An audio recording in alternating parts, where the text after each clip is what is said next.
Christmas early. Yes, happy Christmas, happy... All 27 holidays that are happening right now. 9 days till Christmas. There's a lot of them out there. Yes. 'Tis the season. Tis. Tis. We have cats in moods tonight, so. Really? Speaking of moods, what was that? I don't know. It didn't sound like the Vincent who just called into the tunnel underneath me, but Lulu, was that you? And the lighting's perfect. It looks gorgeous. And we got the fire exploding in the background over there. We debated, did we want to put the Christmas tree in the background or the fire in the background? We went with the Christmas tree. Yes, because it's haunted Victorian Christmas. Yes. So, Christmas tree. Vincent, what are you doing? But hope everybody's doing well. And yeah, so what have we been up to? Well, we had John Marshall tour. We had haunted dinner. The haunted dinner last Friday. Sold out haunted dinner last Friday. Had a great time over there at Patrick Henry's. So appreciate everybody coming on out and joining us for that. And yeah, of course we got regular tours are running. Got offerings. Offerings are out there every night. Yes, so Fridays and Saturdays are scheduled. Every other day is going to be choose your own. Unless they've already been scooped up, and some of them have. Yep. So, yeah, keeping it spooky all year round. And, yeah, other than that, I mean, it has been kind of low key for us lately. Yes, but that's December usually because Christmas parties are happening. Yes. And I just lost my tablet. Speaking of got mine tomorrow. Christmas party, yeah, we got a couple Christmas parties tomorrow. We got a private little Christmas party with some friends, and then you got your work one. Yes. But yeah, and as for what we're drinking tonight, this is from our friends down at Rich Brewing, and this is their Dipped in Folly, which is very strong, by the way. It's about what, 13%, I think. 13.9. Yeah, it's up there. We're gonna be happy tonight. Cheers! Make merry, everybody. Whew. All right, so if you have watched these before, you'll know that this is volume 4. We've done a few of these Victorian Christmas story episodes before. Yes, and we are sticking to the States again. Yes, so... First two were actual British ones, and the last two, 3 and 4 have been American ones. Yep. And so this is, we got 2 stories for you tonight. The first one is called The Frozen Husband, and then the other one is called The Werewolves. And I got somebody that's... You have a Nico. Nico that's... debating how to climb your back. Yes, as he does. Oh, yes. Yeah. Are you gonna go up on that? You gotta come up here. Come on, buddy. Come on. There you go. All right, so we're gonna start. This actually was The Hermit of Iowa, which was Frank Ibberson Jervis. He was editor, journalist, poet, and portrait painter. And this story of his appeared in the Quad City Times on December 26, 1869. Iowa was a relatively young state at that point in time. They had only been brought into the Union in 1848. And the Times, a younger paper, which was started in 1855. The story presents an evil older than the memory of the oldest citizen. Dun dun dun. So, our western country is too young to have those mysterious inhabitants which people the mountain glens, the sylvan glades, and the pleasant meadows of olden lands.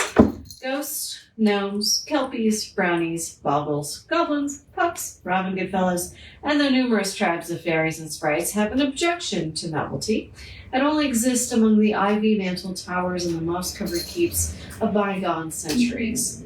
There, every riverbank is tenanted with spirits, every hill sided with fairies, and the moonlit revels to the mortal eyes their merry midnight gambols and harmless revels. In America, which was peopled after the world became round, and its inhabitants' philosophical, spiritual manifestations are confined to the table rappings and the playing of tricks in a darkened room and magnetic circles. It would be poetical to our thinking, a charming fancy to the untide of the spiritual doctrines of the today with the fairy lore of bygone times, and married to Tanya and Mab with all their attendant elves. The postmodern somethings of romantic disciples of ethereal entities of the present day. The tiny creature cradled in the lily cup, a dancing tightrope on the idle gossamer thread which stretches across the woodland pathway, would harmonize with the disembodied life particles now tenanting the spirit. Such weddings as these would be, at any rate, were more to our taste than one we're about to chronicle. Many years ago, when Rockingham was looking forward to the time when it should eclipse the other river stations and become the capital of Iowa, there lived between that place and Davenport a poor widow woman whose husband had died after clearing, fencing, and breaking up the land which is now one of the most valuable farms in the neighborhood. In those days, land was plentiful and of little value, while labor was scarce and rated high, and it was with much difficulty that this widow woman managed to support herself and her only child, a daughter, who, as she grew into womanhood, developed a beauty but rarely seen and which was of the magnet to draw many of the young men away to assist the lone widow in the cultivation of her little farm. Did her land want plowing? It was strange if one had not had a half day to spare. Was a load of dried prairie grass required for her cattle? Someone was returning empty by the very spot. And all these little kindnesses ended in a sly flirtation with the coquettish Clorinda. Not one of these anxious swains, however, received encouragement, for Clorinda's glass told her she was fair, and her beauty made her ambitious of a future in those eastern cities of which she heard her mother, who came from New York State, talk so much. And she, with the vanity of misguided youth, looked forward to the advent of a gentleman wooer from the outside world. Their snug little farmhouse was situated in a little hollow between two of the swelling bluffs at some distance from the river. They heard and saw nothing of the world around them beyond the news which they gathered from the farmers' sons who were drawn to the cottage by the wonderful beauty of the daughter of the glen, as she was poetically called. It was an autumnal evening. An Indian summer had tinged the surrounding woods with gold and vermilion. A great red sun was sinking to rest over the Black Hawk Hills and tinging it with its parting rays of the placid Mississippi, which lay like a mirror beneath them, when a strange horseman rode up to their door. It was an event in their lives. As he drew his rein tight and halted at their gate, they, country politeness, hastened out to give him any information he might require. He had, he said, lost his way and wished to be directed to the adjacent village of Davenport. He was invited in. A rustic meal of cornbread and new milk was placed before him, and he made hearty meal. By his fascinating manners quite enraptured both the mother and daughter. After resting a while, he started on his journey, but his visits soon became frequent, and it was not long before he became the acknowledged lover of the young girl. And with every appearance of wealth and generous disposition, it was not long in gaining the consent of the widow to a union with her daughter.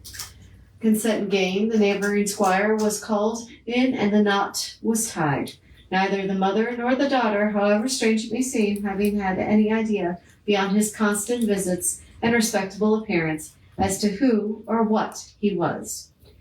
One peculiar circumstance, however, did not escape the notice of the curious observers, which was that he invariably dressed in brown. In fact, it was known that to those ignorant of his name as the Brown Man.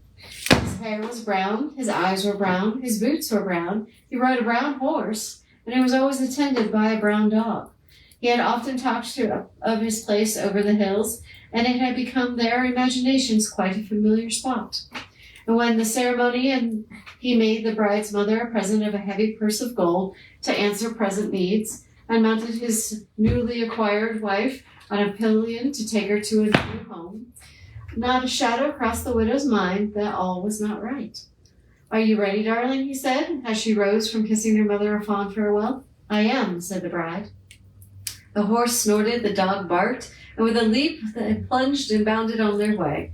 After keeping the river road for some little distance, they passed into the woods, and, as the dark night grew on, halted at the entrance of a log hut, the rudest of construction. "Here is my home," said the brown man. "This is your home," replied the bewildered girl. "Come in," he said, helping her alight. "This is my residence." "What? A log hut? Worse than my mother's old frame?" answered the proud young wife. As the door opened, the bride looked around, and a shudder passed over her as she heard a horrible noise. and saw, or fancied she saw, that the horse and dog disappeared.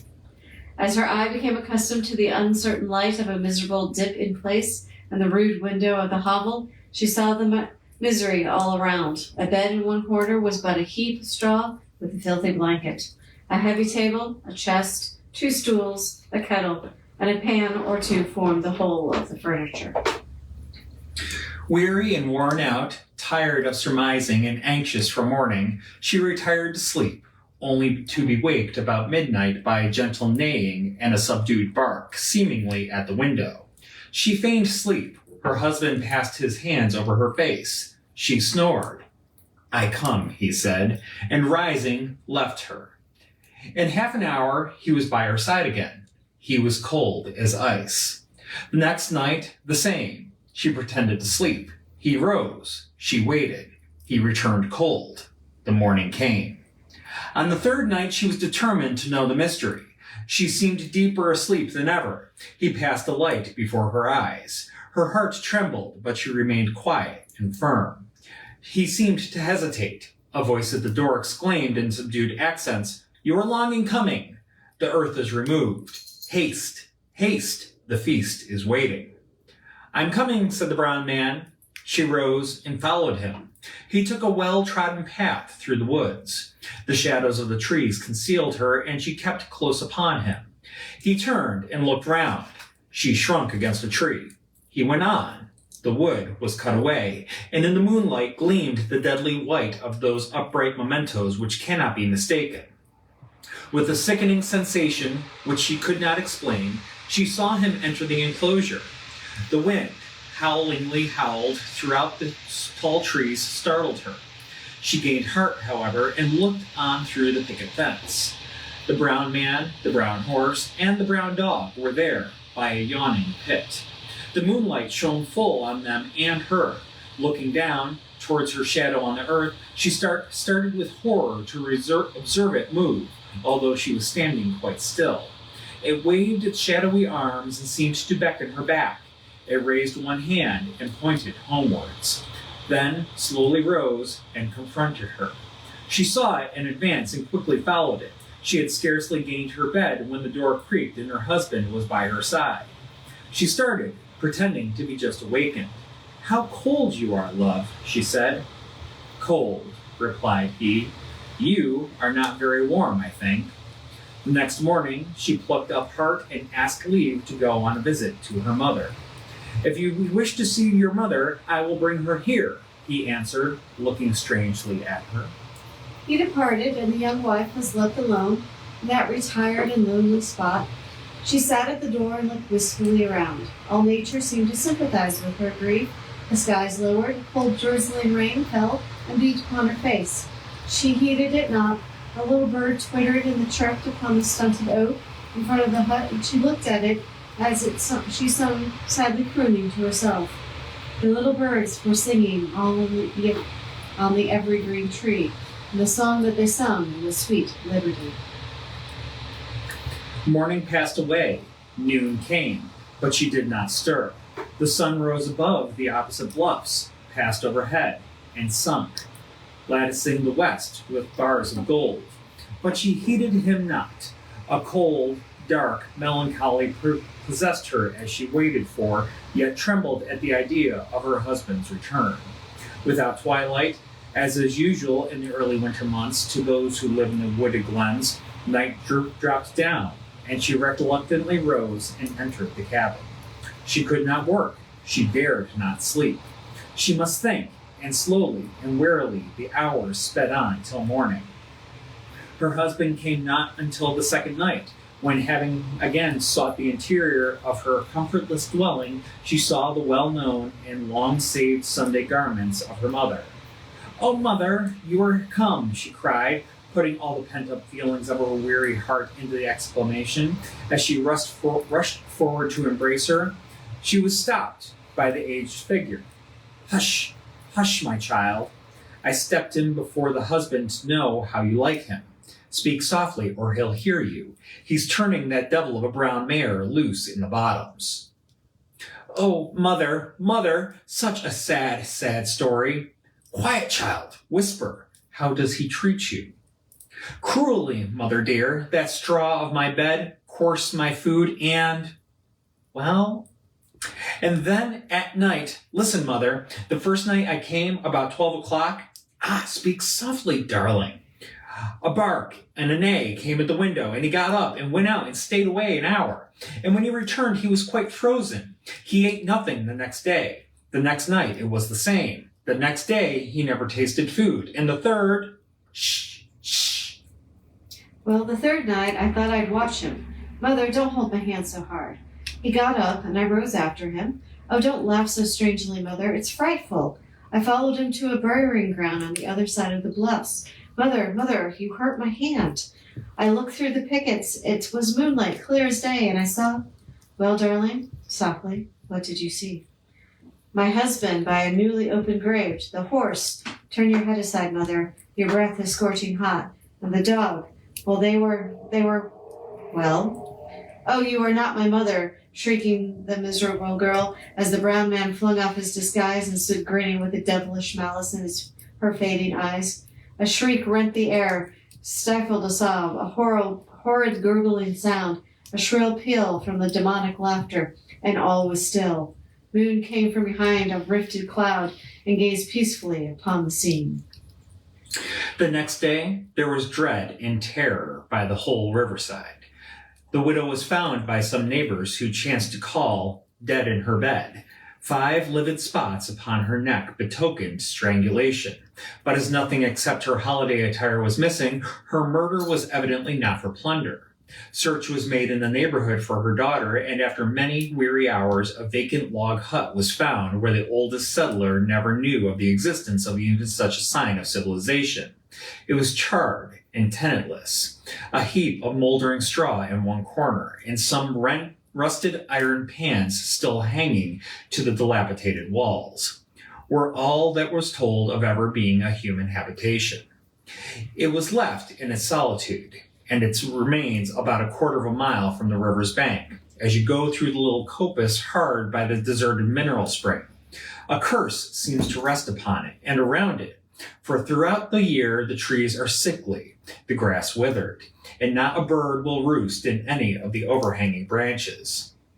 When you take a moonlit sleigh ride, just turn up westward beyond where the little stream crosses the road, and you will come upon it, and its old wives' tales to be true.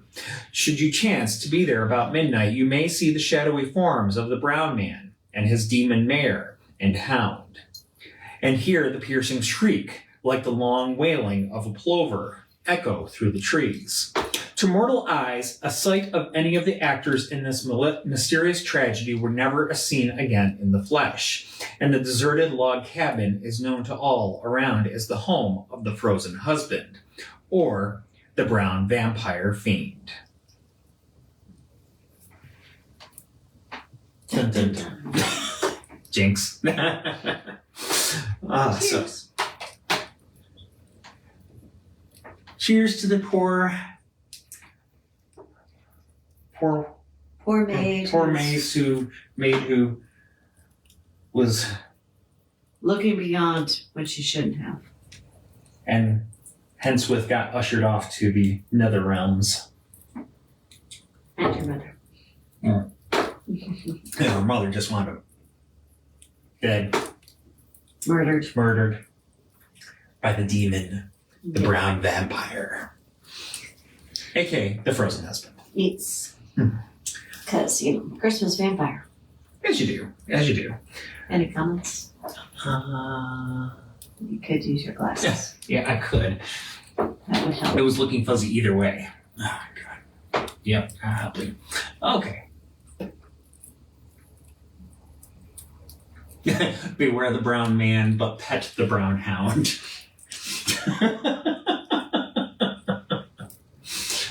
Steal the brown hound from the brown man. Yeah, why not? Why not?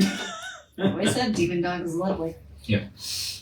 Patrick was commenting that he would have liked to have joined us last Friday, but he was at a Friday the 13th Nightmare Before Christmas party. Ooh. Which does sound fun. That does sound like we do love ourselves some Nightmare Before We should Christmas. pop that in tomorrow. Not tomorrow. Not Maybe tomorrow. Wednesday. Maybe Wednesday. Yes. We need And to I watch was- that and a few other things. Yes. Nico is currently watching the fire. I did also mention that we do have haunted dinners also lined up for early January and early March. Yes. So definitely January 10th and March 7th. That's why I still have to get them officially, like the tickets are for sale, but like the theming and stuff like that is not officially published yet. So well, I can tell you what the one in January is. It's going to be Haunted Sports. Spirits of the Sporting World. Haunted Sports. Haunted Sports. I'm going to call it Spirits of the Sporting World. That's fine. It's just a little more alliterative. Yes.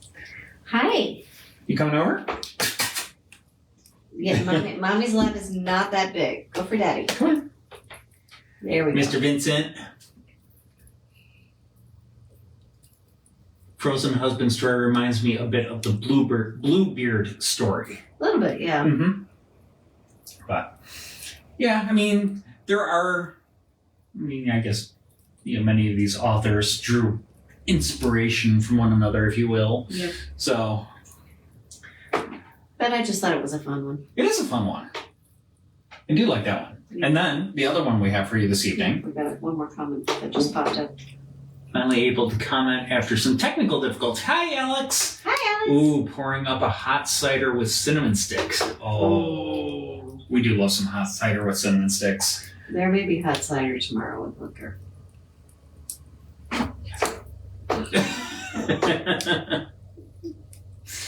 Because we were talking about that, and also hot toddies tomorrow. Mm-hmm. Yes. So at the party, I do love my coffee shop parties because we get fun boozy beverages. But yeah, Patrick says, Spirits of the Sporting World, I picture a lot of athlete ghosts with unfinished business. Needless to say, losing all the big games. There will be athletic jerseys on or representation of athletes. Yeah, now, so the funny thing about it, and I guess we still have to actually fine-tune the script, so I don't want to make any promises we can't fulfill, but there certainly will be some stories about athletes, but then there's going to be... There's also locations that haunted stadiums. Yeah, so... Haunted stadiums and arenas, so that's... We will go through what we have and make a script. We will do what we can to represent as many sports as possible, too. Yeah. Not all sports have, well... I mean, I guess all sports do have some ghost stories, but just how well they can translate or how well they can be performed per se. We'll figure it out. But yes, there will be... First, I got to finish the script for 2 weeks from now. We'll get there. Yeah. We'll get there. All right. So our next one is by Henry Beaugrand, and it was actually appeared in in English in the Century magazine of October of 1898, and it was later collected in the 1900s for La Chaise Gallery and the Other Canadian Stories by Henri Beauregard. In 1913, the story was loosely adapted by an American company into the first werewolf film, and released by Universal Film, which, as Universal Pictures, would produce horror film classics The Werewolf of London in 1935 and The Wolfman in 1941. And The Werewolf in 1913 was unfortunately one of the approximately 70% of American silent films that are now considered lost. Yeah, quite tragic, really. There's so many of those early films just gone. The film rotted away before it could be preserved, and one of the many that has been lost to time. But it's cool to know that this is what inspired that very first werewolf film. Yes. We should actually put this into our one of our stories for GalaxyCon. We could, yeah. Hi, buddy. Absolutely. But Alex loves a hot toddy. Have you ever had mulled wine or hot buttered rum? Oh, God. Okay, so yes to both. Yes to both. Our best mulled wine actually was in Ireland. Yes, it was. At Ashford Castle. Checking in. We checked in on, what was it, probably, I think, December 19th, I think we checked in, and we were one of the only ones at the castle. There were a couple other folks there, but not many. Not many. We basically had the castle to ourselves. And you literally walk in and they hand you hot mulled wine. And we got at least 2 glasses each. Yeah. It was so tasty. There was plenty to go around. It was absolutely amazing. And they got a very, very, very rare snowfall, and we got to go walk out on the grounds on the freshly undisturbed snow. Mm-hmm. It was a lovely stay there. I got to fantasize about like being in the 1800s, Christmas time, you know. Yeah. Yeah, I would totally go back to Ashford for Christmas again. Oh, absolutely. We wouldn't be able to be in the dungeon, which unfortunately, they have a bar called the Dungeon Bar, and it was closed off because it was too cold. Yeah. But yeah, you win some, you lose some. Yeah, it's like it was still amazing. And Ashford Castle. Highly recommend. Highly recommend. Yes, the kitties are all over the place tonight. Yes. And Nico is now behind Chris. This is Nico. Oh, sorry. Vincent is now behind Chris on the tree. On the tree. That will be popping up shortly. You see him jump. Yep, there he is. There's a little bit of a time delay on our broadcast and whatnot. Anyways, so yes, the werewolves. So, a motley and picturesque-looking crowd had gathered within the walls of Fort Richelieu to attend the annual distribution of powder and lead, to take part in the winter drills and target practice, and to join in the Christmas festivities that would last until the fast-approaching New Year. Woodrunners from the western country, scouts, hunters, trappers, militiamen, and inhabitants from the surrounding settlements, Indian warriors from the neighboring tribe of friendly Abeneskis were all placed under the military instruction of the company of regular Marine infantry that garrisoned the fort, constructed in 1665 by M. de Serral at the mouth of the Richelieu River, where it flows into the waters of the St. Lawrence, 45 miles below Montreal. It was Christmas Eve of the year 1706, and the dreaded Iroquois were committing depredations in the surrounding country, burning farmhouses, stealing cattle and horses, and killing every man, woman, and child whom they could not carry away to their own villages to torture at the stake. The Richelieu River was the natural highway to the Iroquois country during the open season, but now that its waters were icebound, it was hard to tell whence the attacks from the terrible renegades could be expected. The distribution of arms and ammunition having been made under the joint supervision of the Notary Royal and the Commandant of the fort, the men had retired to the barracks where they were drinking, singing, and telling stories. Tales of the most extraordinary adventures were being unfolded by some of the hunters who were vying with one another in their attempts at relating some unheard of, fantastic incidents that would create a sensation among their superstitious and wonder-loving comrades. A sharp lookout was kept outside on the bastions, where 4 sentries were pacing up and down, repeating every half an hour the familiar watch cry, "Sentinels, prenez garde-vous." An old sergeant, Bellenharmer, of the regulars who had seen 40 years of service in Canada and who had come over with the regiment of Cardinal Solares, was quietly sitting on a corner of the guardroom, smoking his Indian helmet and watching over and keeping order amongst the men who were inclined to become boisterous over the oft-repeated libations. One of the men, who had accompanied La Salle in his first expedition in search of the mouths of the Mississippi, was in the acting of reciting his adventures with hostile tribes. Hostile tribes that they had met in the far-off country, when the crack of a musket was heard from the battlements. A second report immediately followed the first one, and the cry, "Oh, arms!" was soon heard, and 2 more shots following close on each other. The 4 sentries had evidently fired their muskets at an enemy or enemies, and the guard tumbled out in a hurry, followed by all the men, who had seized their arms ready for an emergency. The officer on duty was already on the spot when Sergeant Bellenheimer arrived to inquire into the cause of all this turmoil. The sentry who had fired the first shot declared excitedly that all at once, on turning round his beat, he had seen a party of red devils dancing around a bushfire a couple of 100 yards away, right across the river from the fort, on the point covered with all the tall pine trees. He had fired his musket in their direction, more with the intention of it giving alarm than in the hope of hitting anyone at that distance. The second, third, and fourth shots had been successively fired by other sentries who had not seen anything of the Indians, but who had joined in the firing with the idea of calling the guard to the spot and scaring away the enemy who might be prowling around. "But where are the Indians now?" inquired the officer who had climbed the parapet. "And where is the fire of which you speak?" "They seem to have disappeared, as if by enchantment, sir," answered the soldier in astonishment. "But they were there a few moments ago, when I fired my musket at them." "Well, we will see." And turning to Belhumeur, "Sergeant, take 10 men with you and proceed over there cautiously to see whether you can discover any signs of the presence on that point. Meanwhile, see to it that the guard is kept under arms until your return to prevent any surprise." Belhumeur did as he was ordered, picking 10 of his best men to accompany him. The gate of the fort was opened and the drawbridge was lowered to give passage to the party, who proceeded to cross the river over the ice, marching at first in single file. When nearing the opposite shore, near the edge of the wood, the men were seen to scatter and to advance carefully, taking advantage of every tree to protect themselves against a possible ambush. The night was a bright one, and any dark object could be plainly seen on the white snow in the clearing that surrounded the fort. The men disappeared for a short time, but were soon seen again, coming back in the same order and by the same route. "Nothing, sir," said the sergeant in saluting the officer. "Not a sign of fire of any kind, and not a single Indian track in the snow over the point." "Well, that is curious, I declare."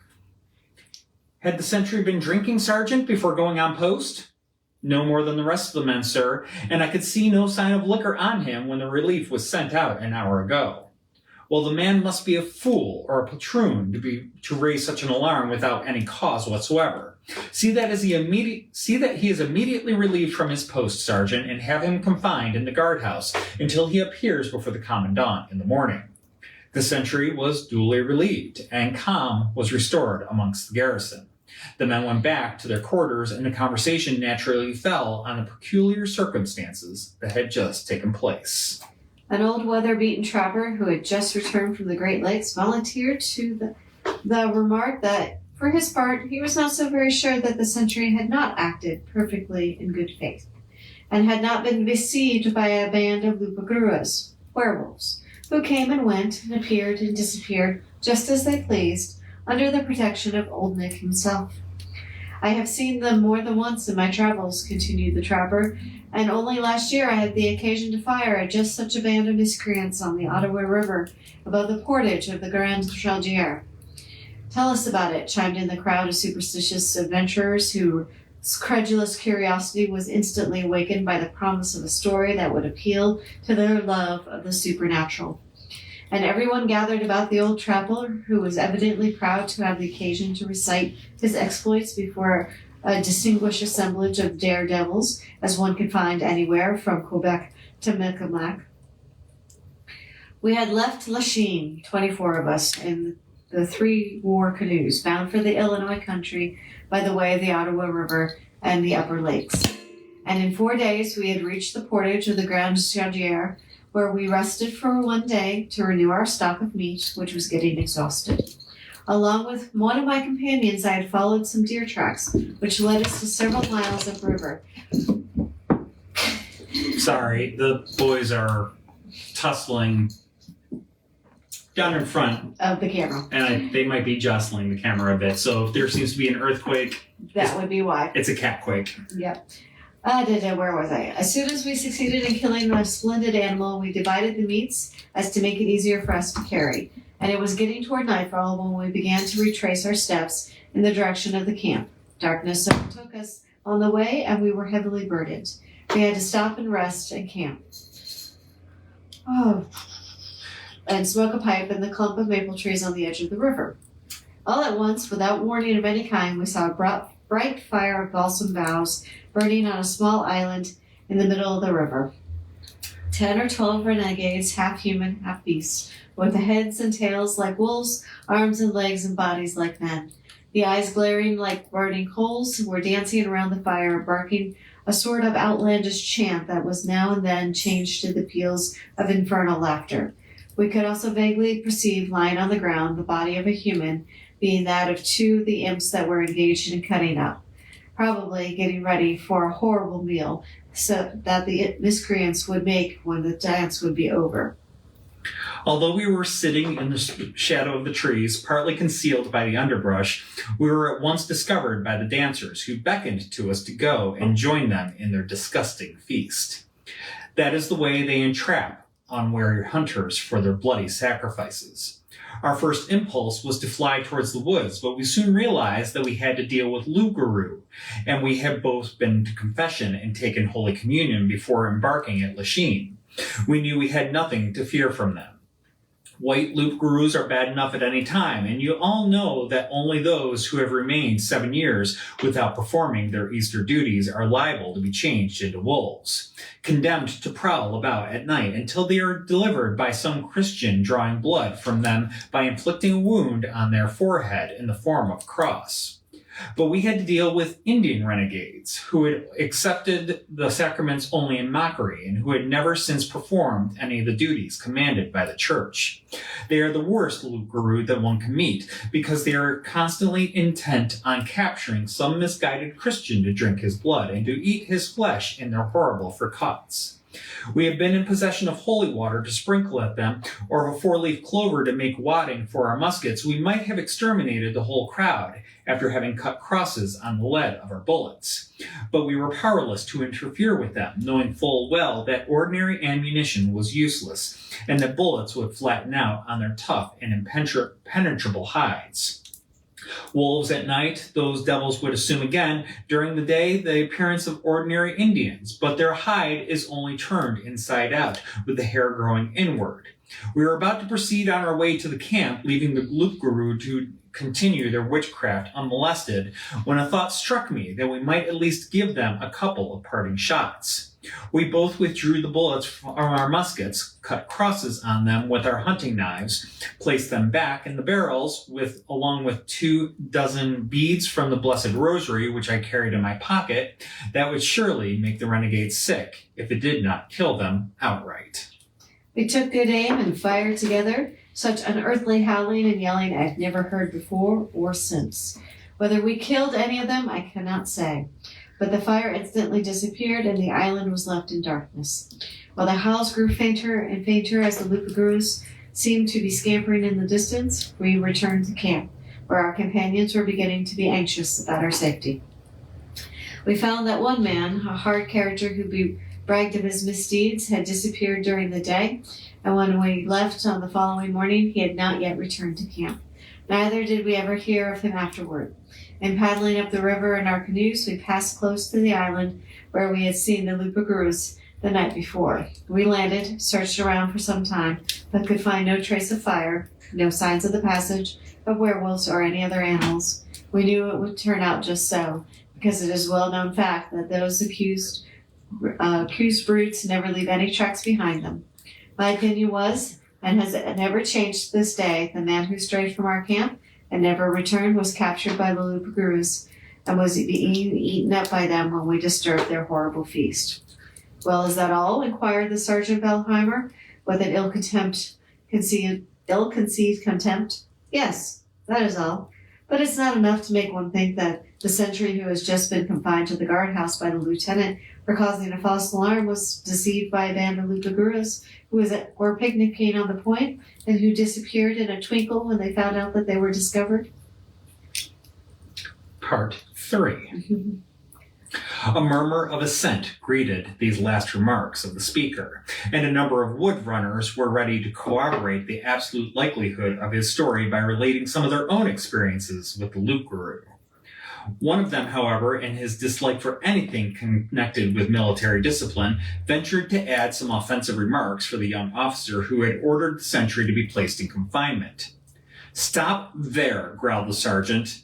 "The first one who dares insinuate anything contrary to discipline or show a want of respect for any of our officers will be placed in the dungeon without further ado.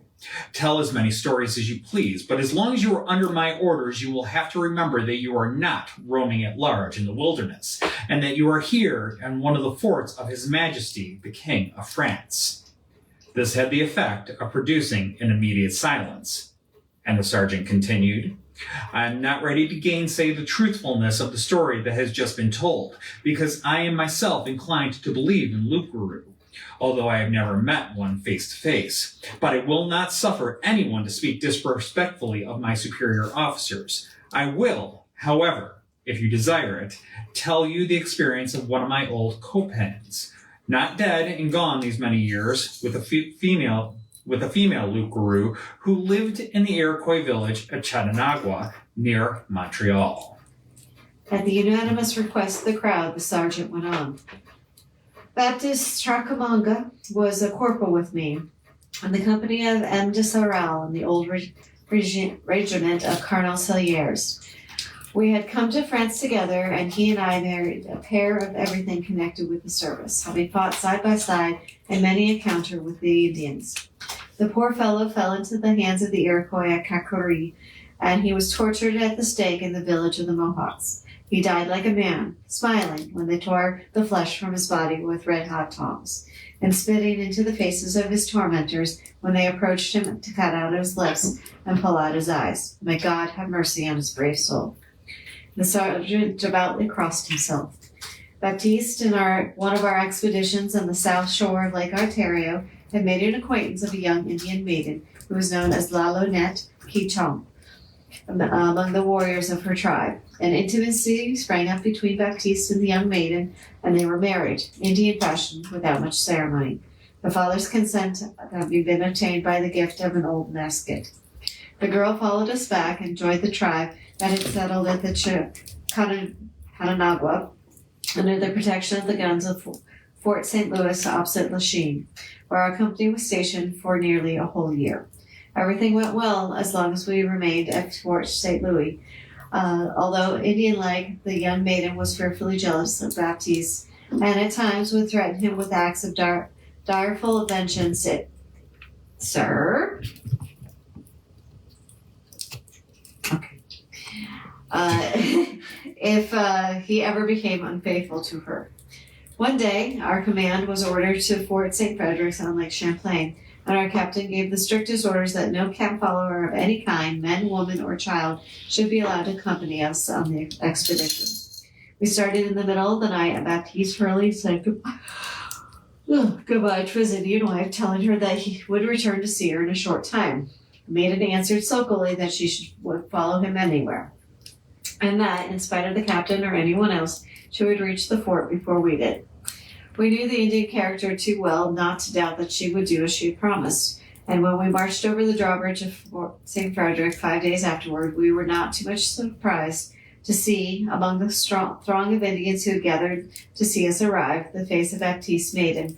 Half concealed under her blanket, Baptiste was slightly annoyed at her presence, but he feared that the officers might think, contrary to orders, he had encouraged her to follow the company.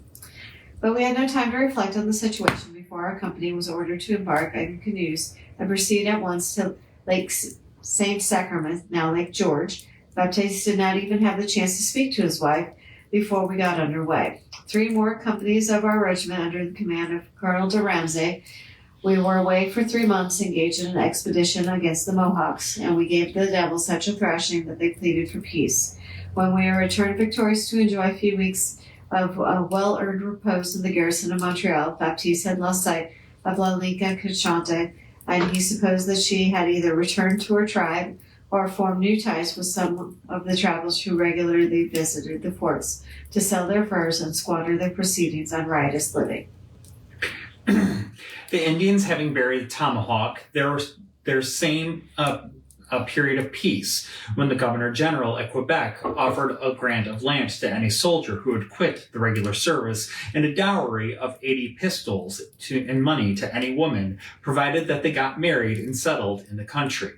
I never had any taste for wedded life or for the career of a husband, but Baptiste was not slow in casting his eyes upon a pretty girl who lived at La Prairie, across the river from Montreal. He told me confidently that he had made up his mind to leave the service and to profit by the liberal offers of the government. I attempted to dissuade him from this project because I hated to part with my best friend, but he was smitten, and I had to make up my mind to bow to the inevitable when a strange and unexpected occurrences soon took place that upset all his plans. One day, when we were both lounging about the marketplace, Baptiste suddenly found himself face to face with La Laquette Canchante, whom he had last seen some 6 months before at Fort St. Frederick. To say that he felt embarrassed would be putting it very mildly, but he assumed a bold countenance and spoke words of welcome that were received with apparent indifference by the Indian girl. She had returned to Chattawanga, where she was now living, and she had come to Montreal with some Indian hunters who had brought their furs to market. She spoke not a word, but looked reproachfully at her old lover with her piercing black eyes and disappeared in the crowd. Baptiste was seriously annoyed at this unexpected meeting, but as the girl had left without uttering any reproaches, he took it for granted that she had become reconciled to the idea of a final separation between them. My chum had applied for his discharge and was to be married on the coming Easter Monday, and as a matter of course, I was to act as his best man, his garçon d'honneur. Preparations were being made for the wedding, and there was hardly a day that Baptiste did not cross over the river to go and see his fiancée. 10 days before the date appointed for the ceremony, Baptiste returned one night in great trouble. His intended had been taken ill, seriously ill, with a violent fever, and no one at La Prairie seemed to understand the nature of her sickness. He would ask the post-surgeon to go see her in the morning. And besides, on leaving La Prairie that very night, he had met La Lorgnette Enchantée at the crossroad that led to Chattawanga. No words had been exchanged between them, but her presence there at such a time was sufficient to give him food for presages of no pleasant nature. Accompanied by the surgeon, he repaired to La Prairie the following morning, and he was horrified to learn that his fiancée had been stricken down with the smallpox that was raging among our Indian allies encamped about Fort St. Louis. Baptiste insisted all at once that he should nurse his sweetheart through her dangerous illness, and the doctor returned to Montreal after having prescribed the necessary treatment. It was useless, however, for 5 days later my friend returned to Montreal with the sad news that his fiancée was dead. The poor fellow, in despair, re-enlisted at once in our company and declared that he would end his life in the ranks. He then took me aside and related to me the following incidents that occurred on the night before the death of his betrothed. During the day, he had been astonished on entering the large family living room to find La Lorgnette Enchantée sitting by the fireplace as the Indians were wont to do, coming and going oftentimes without asking permission of any kind from the inmates, and ever without speaking a single word. Suspicious of her presence at such a place and under such circumstances, he immediately went to her and asked her what she was doing there. I have come to offer you your help in your trouble and consolation in your sorrow. The white maiden whom you love so much will be dead before morning if I do not come to the rescue. I will go back to Chattawanga, ask for a potion that will cure her from our medicine man. Meet me tonight at 12 o'clock at the first turn of the road among the pine trees on the riverside. And before Baptiste could answer, she had left the house, going in the direction of the Indian village. Although he did not have the mysterious ways of the maiden, Baptiste said to himself that no harm could come by trying the decoction as a last resort, because the dreadful disease had made such progress that it was evident his sweetheart was likely to die at any moment. Shortly before midnight, Baptiste took his musket and went out to the rendezvous. He had been waiting for some time and was getting impatient when he heard the noise behind them, and turning around perceived a pair of eyes glaring at him from a small distance in the underbrush. It could not be the maiden. He supposed that it was some kind of wild animal prowling about, probably a bear or a wolf or a wildcat. He instinctively shouldered his musket, and although he could not take a good aim in the dark, he fired, missing the beast, who sprang at him with a terrible growl. It was a wolf of enormous size, for it's the first time Baptiste had thought of a loup-garou. He was too well accustomed to danger to lose his presence of mind, and throwing his empty musket in the snow, he seized the hunting rifle and made a lunge at the beast, but the blade bent in the hide of the animal as it had been thrust into the side of a sole leather. Baptiste now bethought himself of the only way of getting at the wolf, drawing its blood and cutting across in the forehead. The wolf seemed to realize fact, and fought at paw's length with its powerful claws, tearing Baptiste's flesh into shreds, trying to strike at his face as to blind him, if possible, while keeping his own head out of reach of a gleaming knife. The fight had still lasted for some time, and Baptiste was getting exhausted, when an adroit stroke of his weapon, always as sharp as a razor, he completely cut off one of the forepaws of the animal, who uttered a terrible yell resembling the scream of a woman, and fled into the woods, where it disappeared in an instant. Baptiste now understood the situation in a moment. Le Lonette qui Enchanté, who had been baptized and duly received in our holy religion, having afterward relapsed into idolatry, had been turned into a loup-garou, condemned to roam by night, while keeping her usual appearance during the day.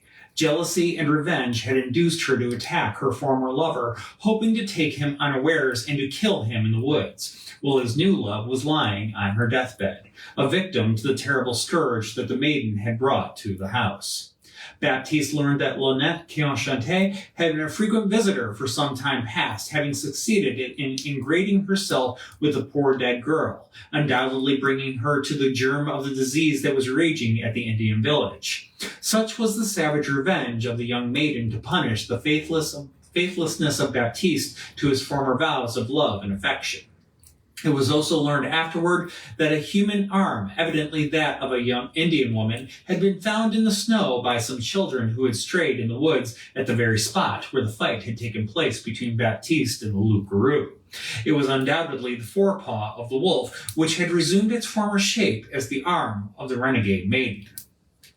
I have already told you, continued Sergeant Belhume, that poor Baptiste was later on taken prisoner by the Iroquois at Catacroix, and that he was burned at the stake by the Mohawk. One of the prisoners who escaped from the Indians and returned to Montreal told me that he had remarked a one-armed maiden who seemed to take special pleasure in inventing the most abominable devices to aid in the sufferings of poor Baptiste. It was she who pulled out his tongue by the root, and who crushed in his skull with a tomahawk when he fainted from pain and loss of blood.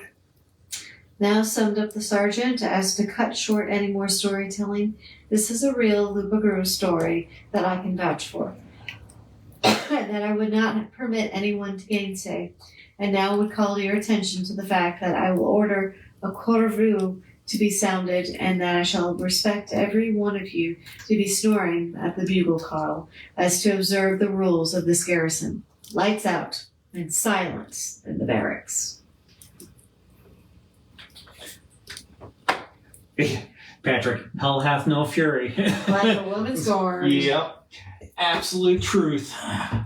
Don't mess with the cryptid women. I don't even know that. Heck, this story might be the origin of that saying. It could be. But, so, if anybody listening was maybe taken aback by some of the terminology in that story, we do apologize. It is the way that it was written back in 1898. Yep. And so you are going to hear some terms that can be considered outdated, if you will. But I apologize for our poor French. Yes, there is that as well. But wanted to be able to go and share it in its original form. So hope that you were able to enjoy it for what it was. Definitely an interesting tale of the werewolf from the late 1800s. And that does bring us to our end of our Victorian Christmas stories for another year. But cheers. We'll be back with more of them next year. Yes, and on the 30th, we will be back with haunting tales from the Antarctic. Yes, so just the Antarctic. Just the Antarctic. We originally had talked about the Arctic and the Antarctic. I have enough stories to do a section on each. Yeah, you wouldn't necessarily think of it, considering how sparsely populated the locations are, but there's plenty of material out there, so I'm going with it. We are going to Antarctica, metaphorically, in 2 weeks. Mm-hmm. So, with that said, thank you so much for watching. Yes. And Patrick enjoyed his werewolf story. We enjoyed the werewolf story too, so yeah. But somebody enjoyed it. Yeah. But if we do not see you or talk to you before then, have a very Merry Christmas. Yes. And hopefully we will see you before the New Year's. If not, have a good New Year's. Yeah, I'm trying to think if there's anything else. Not too much. No. Not really much between now and then. Got tours going on, but no special events. Just Christmas. Yep. That's all. Just Christmas. I will be giving the tour the day after Christmas. Yes, there is a Churchill Chillers tour on December 26th that Beth will be giving herself. So if you want to join Beth for a tour, you can go ahead and sign up for that. Tickets for that are on the website hauntsofrichmond.com. Woo. Woo. Yes, Merry Christmas, everyone. Merry Christmas, Beverly. Merry Christmas, Patrick. And everybody else who's watching. Thank you so much for tuning in again. And We will see you on the 30th. yes. Cheers, everybody. Have a good night. Good night. I'm sorry, buddy. Can I go turn off the camera? Do you want to turn off the camera? I don't want to move. Of course you don't want to move. Let's go turn off the camera.